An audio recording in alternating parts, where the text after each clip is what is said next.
ಅಖಾಡಕ್ಕೆ ಇಳಿತಾರ Kharge. DKShi survey ವರದಿ ಏನು? ಸ್ಪರ್ಧೆ ಫಿಕ್ಸ್. ಖರ್ಗೆ ಗೆಲುವಿನ ಹಿಂದಿದ್ಯಾ ಸಿಎಂ ಕುರ್ಚಿಯ ಭವಿಷ್ಯ? ಖರ್ಗೆ ಅಖಾಡಕ್ಕೆ.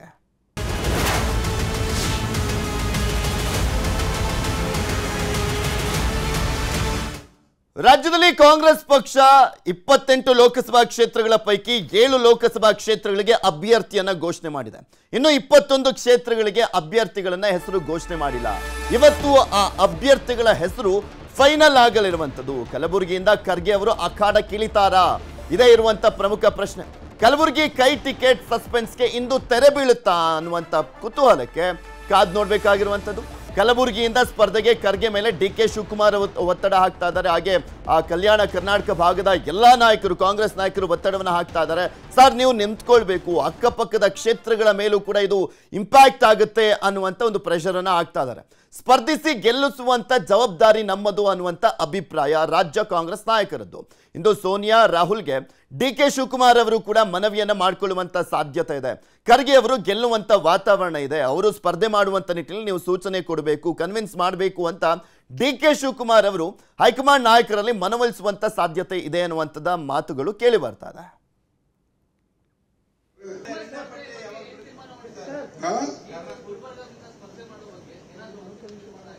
ಇಲ್ಲಿ ಇಬ್ರು ಕೂತಿದಾರ, ಅವ್ರಿಗೆ ಕೇಳಿ. ಯಾಕಂದ್ರೆ ಇಲ್ಲಿ ಪ್ರಶ್ನೆ, ಅರೆ ಸೀನಿಯರ್ ಜೂನಿಯರ್ ಇರಲ್ಲಪ್ಪ, ಇದ್ರಾಗ ಕಲೆಕ್ಟಿವ್ ಲೀಡರ್ಶಿಪ್ ಇರ್ತದೆ. ನಾವು ರಾಜ್ಯದೊಳಗೆ ಗೆಲ್ಲಬೇಕಾದ್ರೆ 28 ಸೀಟ್ನಲ್ಲಿ ಮ್ಯಾಕ್ಸಿಮಮ್ ಸೀಟ್ ಗೆಲ್ಲಬೇಕಾದ್ರೆ ಇಲ್ಲಿ ಇರ್ತಕ್ಕಂಥ ಎಲ್ಲಾ ಮುಖಂಡರು, ನಾ ಬರೇ ಅವರಿಬ್ರು ಎದುರಿದ್ದಾರೆ ಹೇಳ್ತಾ ಇದ್ದೇನೆ, ಆದ್ರೆ ಕ್ಯಾಬಿನೆಟ್ ಮಿನಿಸ್ಟರ್ಸು, MLAs, ಕೆಲವು ಜನ MLA ಇರೋದಿಲ್ಲ, ಆದ್ರೆ ಅವ್ರ ಇನ್ಫ್ಲೂಯೆನ್ಸ್ ಇರ್ತದೆ ಅನೇಕ ಕ್ಷೇತ್ರಗಳಲ್ಲಿ. ಸೊ ಅವ್ರು ನಿರ್ಣಯ ಮಾಡ್ತಾರೆ, ಮಾಡಿದ್ಮೇಲೆ ನೋಡೋಣ. ಕಾಂಗ್ರೆಸ್ ಹೆಚ್ಚಿನ ಸೀಟ್ಗಳನ್ನ ಗೆಲ್ಲಬೇಕು ಅಂದ್ರೆ ಪ್ರಬಲ ಅಭ್ಯರ್ಥಿಗಳ ಅವಶ್ಯಕತೆ ಇರುವಂತದ್ದು. ಬಿಕಾಸ್ ಕಳೆದ ಬಾರಿ ಕಾಂಗ್ರೆಸ್ JDS ಮೈತ್ರಿಯಿಂದಾಗಿ ಜಸ್ಟ್ 1 ಸ್ಥಾನವನ್ನ ಗೆದ್ದಿದ್ರು, ಬಿಜೆಪಿ 25 ಸ್ಥಾನ ಗೆದ್ದಿತ್ತು. ಇದ್ರ ಬಗ್ಗೆ ಮತ್ತಷ್ಟು ಮಾಹಿತಿಯನ್ನು ಕೊಡ್ತಾ ಹೋಗ್ತಾರೆ ನಮ್ಮ ಪ್ರತಿನಿಧಿ ಹೆಬ್ಬಾಕ ತಿಮ್ಮೇಗೌಡ ನಮ್ಮ ಜೊತೆ ನೇರ ಸಂಪರ್ಕದಲ್ಲಿ ಜಾಯಿನ್ ಆಗ್ತಾ ಇದ್ದಾರೆ. ತಿಮ್ಮೇಗೌಡ್ರೆ, ಕಾಂಗ್ರೆಸ್ ಹೆಚ್ಚಿನ ಸೀಟ್ ಗೆಲ್ಲಬೇಕು ಅಂದ್ರೆ ಪ್ರಬಲ ಅಭ್ಯರ್ಥಿಗಳು ಕಣಕ್ಕಿಳಿದ್ರೆ ಮಾತ್ರನೇ ಸಾಧ್ಯ. ಅಂಥದ್ರಲ್ಲಿ ಕಲ್ಯಾಣ ಕರ್ನಾಟಕ ಭಾಗದ ಪ್ರಮುಖ ನಾಯಕರು, ಕಲಬುರಗಿಯ ಹಿಡಿತ ಆಲ್ಮೋಸ್ಟ್ ಖರ್ಗೆ ಅವರ ಕುಟುಂಬದಲ್ಲಿ ಇರುವಂತದ್ದು.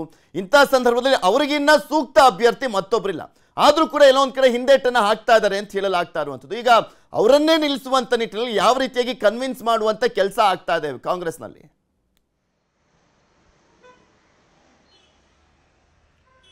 ಪೃಥ್ವಿರಾಜ್, ಬಹಳ ಮುಖ್ಯವಾಗಿ AICC ಅಧ್ಯಕ್ಷ ಹಾಗೂ ಕಾಂಗ್ರೆಸ್ನ ಹಿರಿಯ ನಾಯಕ ಮಲ್ಲಿಕಾರ್ಜುನ್ ಖರ್ಗೆ ಅವರ ಏನು ಕಲಬುರಗಿ ಕ್ಷೇತ್ರದಿಂದ ಸ್ಪರ್ಧೆ ಮಾಡ್ತಾರೆ ಎನ್ನುವಂತ ಒಂದು ಸಸ್ಪೆನ್ಸ್ ಇದೆಯಲ್ಲ, ಆ ಒಂದು ಸಸ್ಪೆನ್ಸ್ಗೆ ಇವತ್ತು, ಆ ಒಂದು ಕ್ಲೈಮ್ಯಾಕ್ಸ್ಗೆ ಇವತ್ತು ತೆರೆ ಬೀಳುವಂತ ಒಂದು ಸಾಧ್ಯತೆಗಳಿದ್ದಾವೆ. ಯಾಕಂತ ಹೇಳಿದ್ರೆ ಇವತ್ತು ಕೇಂದ್ರ ಚುನಾವಣಾ ಸಮಿತಿ ಸಭೆ ನಡೀತಾ ಇದೆ. ಈ ಸಂದರ್ಭದಲ್ಲಿ ಕರ್ನಾಟಕದಿಂದ ಮುಖ್ಯಮಂತ್ರಿ ಸಿದ್ದರಾಮಯ್ಯ ಮತ್ತು KPCC ಅಧ್ಯಕ್ಷರು ಆಗಿರ್ತಕ್ಕಂಥ ಉಪಮುಖ್ಯಮಂತ್ರಿ DK ಶಿವಕುಮಾರ್ ಅವರು ಕೂಡ ತೆರಳುತ್ತಾ ಇದ್ದಾರೆ. ಹೀಗಾಗಿಯೇ ಮೊನ್ನೆಯಷ್ಟೇ ಕರ್ನಾಟಕ ಪ್ರವಾಸದಲ್ಲಿದ್ದಂಥ ಮಲ್ಲಿಕಾರ್ಜುನ್ ಖರ್ಗೆ ಅವ್ರ ಜೊತೆ ಒಂದು ಸುತ್ತಿನ ಮಾತುಕತೆಯನ್ನು ನಡೆಸಿರ್ತಕ್ಕಂಥ DK ಶಿವಕುಮಾರ್ ಅವರು, ಸರ್, ಈ ಬಾರಿ ಏನು ಸೋನಿಯಾ ಗಾಂಧಿ ಅವರು ಕೂಡ ಈ ಬಾರಿ ಕಣಕ್ಕಿಳಿದೇ ಇರತಕ್ಕಂಥ ಹಿನ್ನೆಲೆಯಲ್ಲಿ ತಾವು ಕಣಕ್ಕಿಳಿಲೇಬೇಕು. ಮತ್ತೊಂದು ಕಡೆಗೆ ಕರ್ನಾಟಕ ರಾಜ್ಯದ ಮಟ್ಟಿಗೆ ನಮಗೂ ಕೂಡ ಒಂದು ಬಲ ಬರುತ್ತೆ. ನಿಮ್ಮನ್ನ ಗೆಲ್ಲಿಸ್ಕೊಂಡು ಬರುವಂತ ಜವಾಬ್ದಾರಿ ನನ್ನದು. ನೀವು ಕೇವಲ ನಾಮಪತ್ರವನ್ನ ಸಲ್ಲಿಕೆ ಮಾಡಿ ನೀವು ದೇಶಾದ್ಯಂತ ಪ್ರಚಾರವನ್ನ ಮಾಡಿ.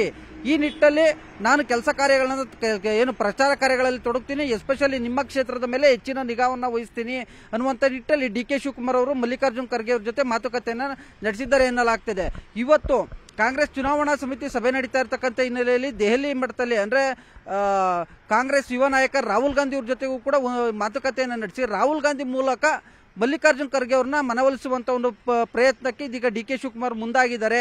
ರಾಹುಲ್ ಗಾಂಧಿ ಜೊತೆ ಇವತ್ತು ಪ್ರತ್ಯೇಕವಾಗಿ ಮಲ್ಲಿಕಾರ್ಜುನ್ ಖರ್ಗೆ ಅವರ ಸ್ಪರ್ಧೆ ವಿಚಾರವಾಗಿ ಮಾತುಕತೆಯನ್ನು ನಡೆಸೋದಕ್ಕೆ ಸಮಯಾವಕಾಶವನ್ನ ಕೇಳಿದರೆ ಎನ್ನಲಾಗ್ತಾ ಇದೆ.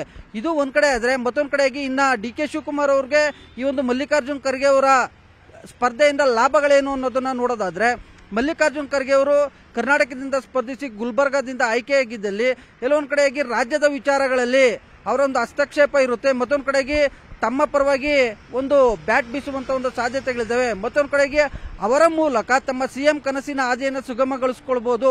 ಯಾಕಂತ ಹೇಳಿದ್ರೆ ಮಲ್ಲಿಕಾರ್ಜುನ್ ಖರ್ಗೆ ಅವರ ಸ್ಪರ್ಧೆ ಅಂದ್ರೆ ಗೆಲುವಿನ ಹಿಂದೆ ಅಂದ್ರೆ ಗೆಲುವಿಗೆ ಸಾಥ್ ಕೊಟ್ಟಿದ್ದೇ ಆಗಿದ್ದಲ್ಲಿ ಎಲ್ಲ ಒಂದ್ ಕಡೆಯಾಗಿ ನಮಗೆ ಪ್ಲಸ್ ಪಾಯಿಂಟ್ ಆಗ್ಬೋದು, ಮತ್ತೊಂದ್ ಕಡೆಗೆ ಸಿಎಂ ಕನಸಿನ ಹಾದಿ ಇದೆಯಲ್ಲ ಆ ಸಂದರ್ಭದಲ್ಲಿ ಎಲ್ಲೊಂದ್ ಕಡೆಗೆ ಮಲ್ಲಿಕಾರ್ಜುನ್ ಖರ್ಗೆ ಅವರು ನಮ್ಮ ಪರವಾಗಿ ಮಾತನಾಡಬಹುದು ಅನ್ನುವಂಥದ್ದು.